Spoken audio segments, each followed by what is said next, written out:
శ్రీ గణేశాయ నమః శ్రీ సరస్వత్యై నమః శ్రీ గురుభ్యో నమః ఓం శ్రీ కృష్ణాయ పరమాత్మనే నమః. అందరికీ నమస్కారం అండి. భగవద్గీతలో 6వ అధ్యాయం ఆత్మ సంయమ యోగం చెప్పుకుంటున్నాము. కిందటి భాగంలో 37, 38, 39 శ్లోకాలు వివరించుకున్నాము. ఈ భాగంలో 40, 41, 42 శ్లోకాలు వివరించుకుందాము.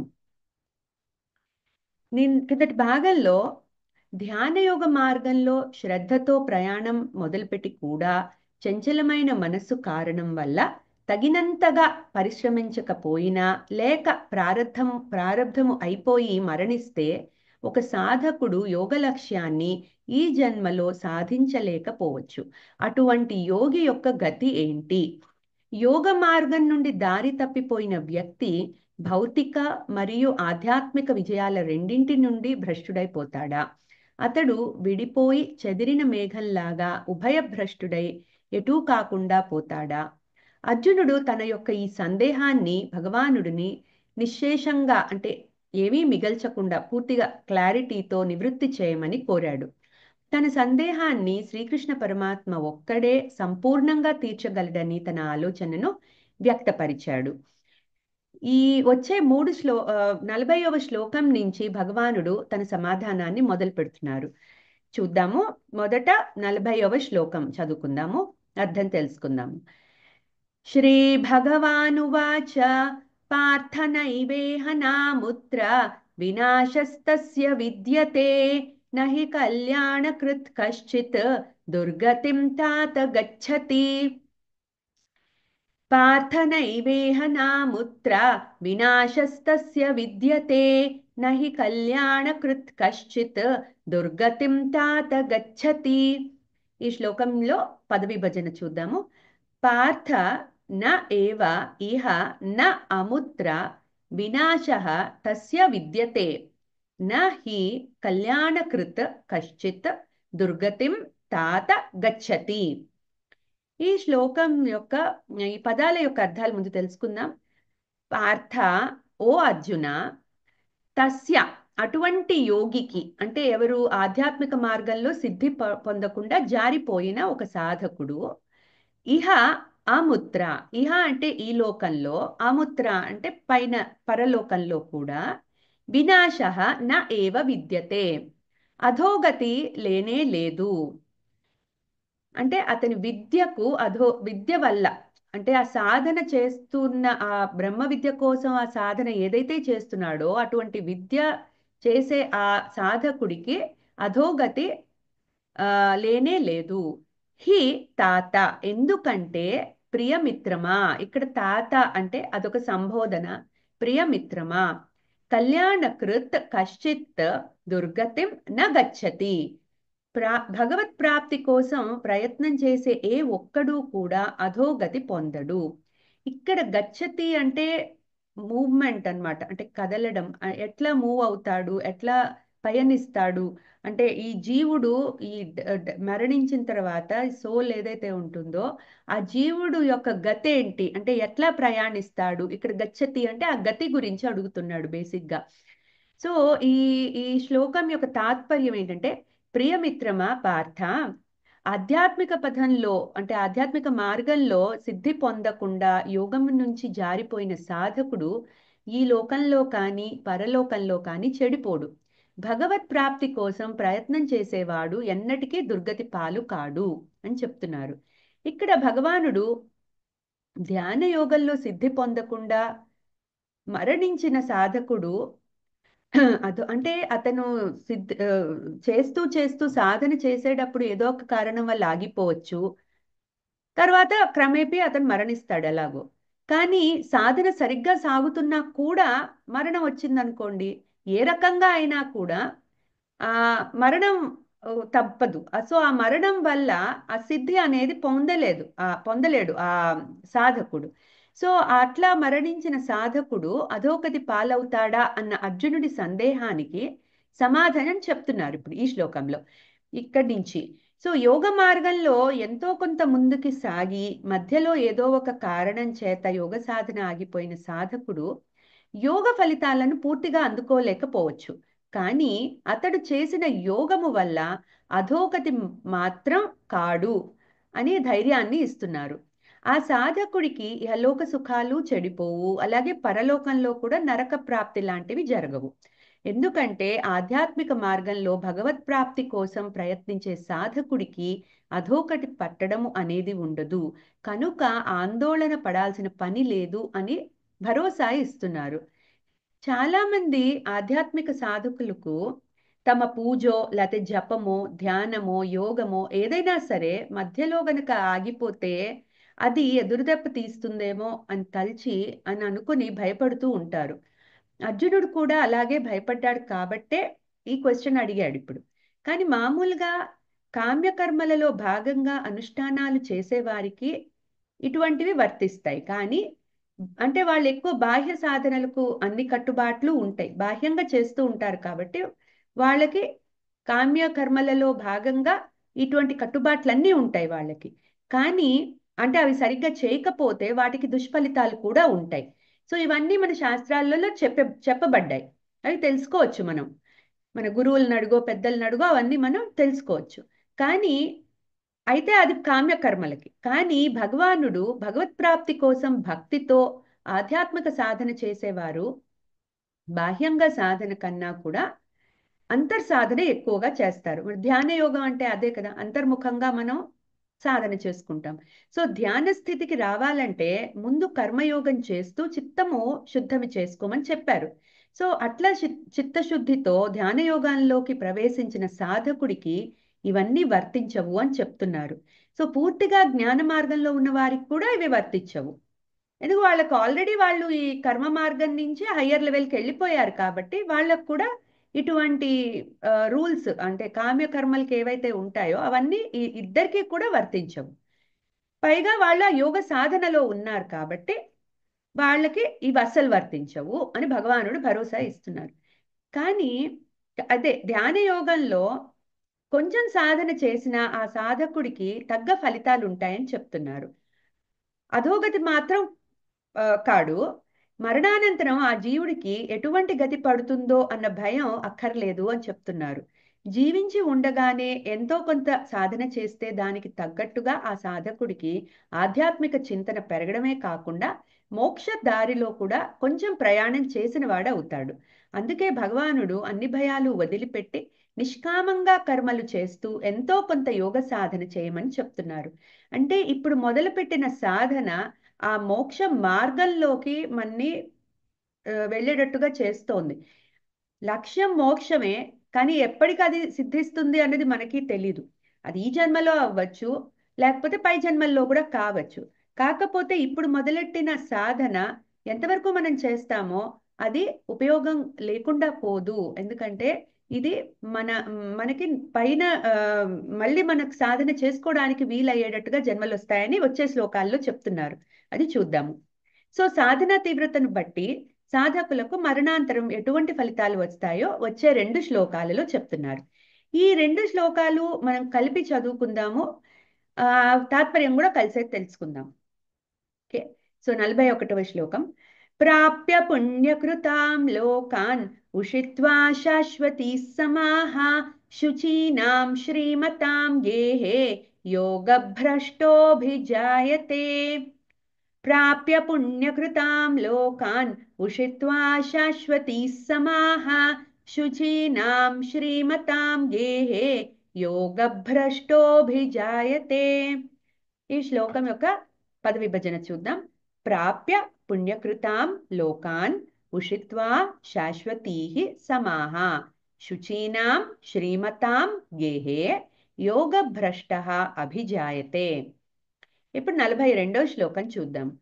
అథవా యోగినామేవ కులే భవతి ధీమతాం ఏతద్ధి దుర్లభతరం లోకే జన్మ యదీదృశం. అథవా యోగినామేవ కులే భవతి ధీమతాం ఏతద్ధి దుర్లభతరం లోకే జన్మ యదీదృశం. ఈ శ్లోకం యొక్క పద విభజన చూద్దాం.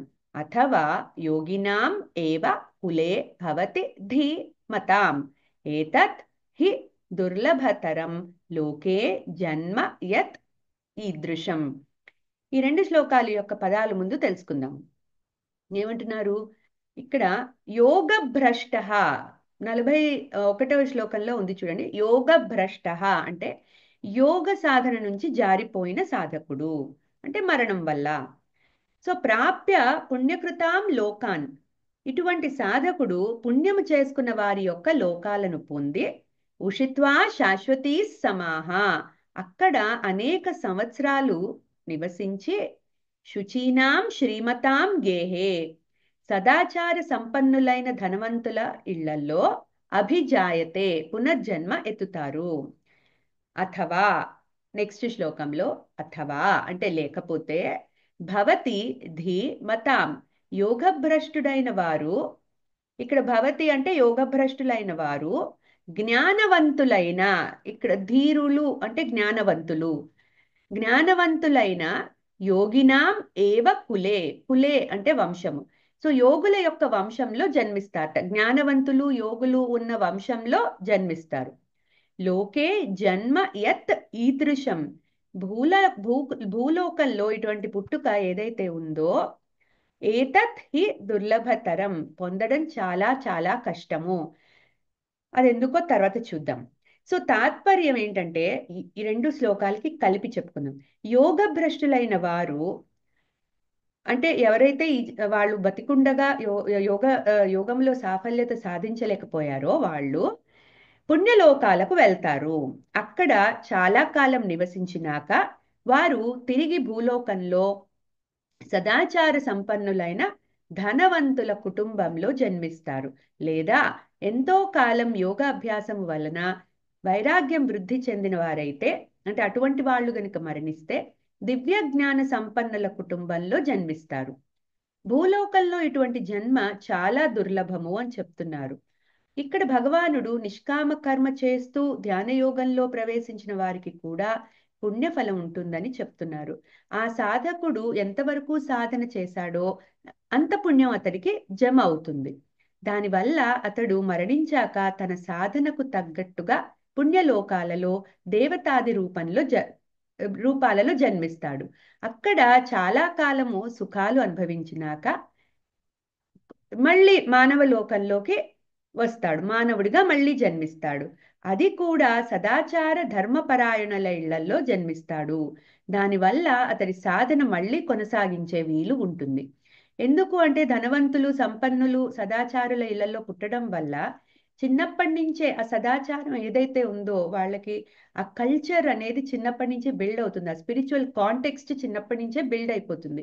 అది కాకుండా తిండికి బట్టకి ఇంటికి అటువంటి బేసిక్ నీడ్స్ కి వాళ్ళకి వెతుక్కోవాల్సిన అవసరం ఉండదు.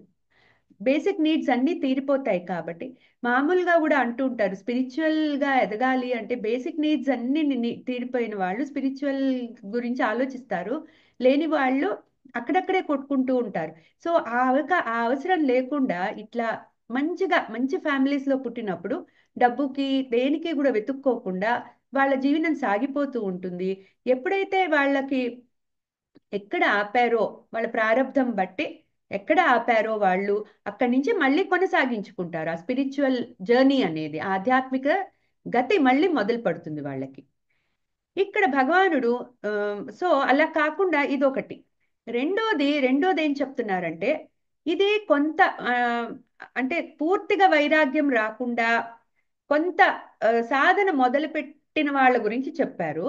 బట్ ఇంకొంతమంది ఉంటారు జ్ఞాన మార్గంలో పూర్తిగా వైరాగ్యం పొంది ఇంకా చాలా హయ్యర్ స్టేట్ ఆఫ్ మెడిటేషన్స్ అవి చేస్తూ వాళ్ళు అసలు కానీ సిద్ధి పొందడానికి రెడీగా ఉంటారు వాళ్ళు. బట్ ఆ సిద్ధి రాకుండానే గనక మరణిస్తే, సో అటువంటి వాళ్ళకి ఆ వాళ్ళేంటి, వాళ్ళు ఇంకా పుణ్యలోకాలకి వెళ్ళరు. వాళ్ళు డైరెక్ట్ గా మానవుడిగానే జన్మిస్తారు. ఎందుకంటే ఇంకొంచెమే ఉంది వాళ్ళకి ఆ సిద్ధి పొందడానికి, ఏదైతే కావాలో ఆ సాఫల్యత పొందడానికి ఇంకొంచెమే ఉంది. సో ఆ కొంచెము వాళ్ళు వెంటనే సంపాదించేసుకుంటారు. సో అప్పుడు ఏమిటి, వాళ్ళు జ్ఞానవంతులు యోగవంతులు ఉన్న కుటుంబాలలో పుడతాట. ఇక్కడ డబ్బుతో సంబంధం లేదు, పేదవాళ్ళైనా అవ్వచ్చు, వాళ్ళు పేద ఇంట్లలో అయినా పుట్టచ్చు. కాకపోతే విపరీతమైన జ్ఞానవంతుల ఇళ్లలో పుడతారు. సో అంటే ఏంటి, దానివల్ల అతడికి ఆ చిన్నతనం నుంచి ఆధ్యాత్మిక సత్సాంగ్యం సాంగత్యం ఒకటి లభించి తన పూర్వ అభ్యాసము అతి త్వరగా మొదలుపెట్టే వీలుంటుంది. సో ఇటువంటి జన్మలో ఆ సాధకుడికి యోగానికి కావాల్సిన అభ్యాసము వైరాగ్యము అన్నీ కుదిరిపోతాయి, ఇంకా ఆటోమేటిక్గా వచ్చేస్తూ ఉంటాయి అనమాట. సాధన తీవ్రత బట్టి యోగ సిద్ధి అప్పుడే లభిస్తుంది. లేదు, ఏ కారణం చేత వల్లనైనా సిద్ధి లభించకపోయినా మళ్ళీ ఇంక సిద్ధికి మాత్రం దగ్గరగానే ఉంటాడు. ఆ జన్మలు అనేది తగ్గిపోతాయి, ఇంకా సిద్ధి అతి త్వరగా వచ్చే ఛాన్స్ ఉంటుందన్నమాట. సో ఈ రెండు రకాలుగా చెప్పారనమాట. ఒకళ్ళేమో నిష్కామంగా కర్మ చేస్తూ ధ్యాన మార్గంలో ఉన్న వాళ్ళు, మామూలుగా సాధన మొదలుపెట్టి ఎంతో కొంత చేసిన వాళ్ళు, వాళ్ళు పుణ్యలోకాలకు వెళ్తారు. మళ్ళీ మా కొన్నాళ్ళు అక్కడ ఉన్న తర్వాత, చాలా ఏళ్ళు అక్కడ ఉన్న తర్వాత వాళ్ళ పుణ్యం క్షీణించే వరకు తర్వాత మానవ లోకానికి వస్తారు. రెండో వాళ్ళటి జ్ఞాన మార్గంలో పరిపక్వత పొందడానికి దగ్గరగా ఉన్న వాళ్ళు ఇంకా మళ్ళీ భూమి మీద మానవుడుగా వెంటనే జన్మిస్తారు. కాకపోతే మంచి సంపన్నుల ఇంట్లో, అది జ్ఞాన సంపన్నుల ఇంట్లో పుట్టి వాళ్ళ సాధన అతి త్వరగా మొదలు పెట్టుకుని మళ్ళీ సిద్ధి పొందేస్తారనమాట. సో ఈ రెండు రకాలుగాను కూడా యోగ భ్రష్టుడైన, అంటే యోగంలో సాఫల్యత పొందలేదు అని బాధపడక్కర్లా. అటువంటి సాధకుడు పూర్వజన్మలో సాధన ఎక్కడ ఆపాడో మళ్ళీ అక్కడ నుంచే ప్రారంభం చేయగలుగుతాడు. సో యోగాభ్యాసం మొదలుపెట్టి యోగ సిద్ధి రాకముందే మరణించిన సాధకుడికి కొంతకాల వ్యవధి తరువాత మళ్ళీ మానవ జన్మ వస్తుందని, మళ్ళీ అతడి సాధన కొనసాగుతుందని ఈ రెండు శ్లోకాలలో భగవానుడు భరోసా ఇస్తున్నారు. సో 43వ శ్లోకంలో ఇంకా పై జన్మలో యోగ సాధన కొనసాగే ప్రక్రియ వివరించబోతున్నారు. అది మనం వచ్చే భాగంలో తెలుసుకుందాము. చాలండి. సో మనం ఇప్పుడు ఏంటంటే అల్టిమేట్ గా మనం తెలుసుకోవాల్సింది, ఎక్కడో అక్కడ మనం సాధన మొదలెట్టాలి. నిష్కామ కర్మయోగము, ఈ ధ్యాన యోగము రెండు కూడా ప్యారలల్ గా మనం చేసుకోవచ్చు. గృహస్థాశ్రమంలో ఉంటూ కూడా మనము మనకి చేతనైనంత లెవెల్లో మన బాధ్యతలు తీరే వరకు చిన్నగా స్టార్ట్ చేసుకుంటూ ఎంతో కొంత బ్రేక్ లేకుండా కంటిన్యూ చేసుకుంటూ ఉంటే ఎప్పటికైతే మన బాధ్యతలు తీరిపోయే టైంకి మన మైండ్ దానికి ప్రిపేర్డ్గా ఉంటుంది. సో ప్రిపేర్డ్గా ఉంటుంది. ఆ తర్వాత మనకి ఎప్పుడైతే మన బాధ్యతలు తీరిపోతాయో మనం కంప్లీట్ ఫోకస్ దాని మీద పెట్టుకోవచ్చు. బట్ మన రిటైర్మెంట్ తర్వాత ఆ లెవెల్కి వెళ్ళాలంటే అది ఒక్క రోజులో రాదు. రిటైర్ అయిన తర్వాత నేను స్టార్ట్ చేస్తాను అన్నా కూడా కుదరదు. మనం చిన్నప్పటి నుంచే అది స్టార్ట్ చేయాలి. మనం అర్లీగా ఉన్నప్పుడు స్టార్ట్ చేస్తే ఆ టైంకి మన మైండ్ టోటల్గా దాని మీద ఫిక్స్ అవుతుంది. సో భగవానుడు చెప్పే ఇవన్నీ కూడా మనం చిన్నగా స్టెప్ వైజ్ వెళ్ళాలి, కానీ ఏది కూడా ఒక్క రోజులో మనకి ఆ ఎఫెక్ట్ అనేది కనపడదు. సో భగవానుడు మనకి ఎంతో అరటిపండు ఒలిచి నోట్లో పెట్టుకున్నట్టుగా చెప్తున్నారు కాబట్టి మనం ఇవి ఎంతో కొంత తీసుకుని వీటిని మనము మన లైఫ్లో గనక అప్లై చేసుకోగలిగితే మనకి ఇక్కడ కూడా ఆ హ్యాపీనెస్ ఉంటుంది. అట్లాగే తర్వాత కూడా ఎటర్నల్ గా కూడా మనం హ్యాపీగా ఉండగలుగుతాము. సో ఒకసారి 3 శ్లోకాలు చెప్పుకొని ముగించుకుందాము.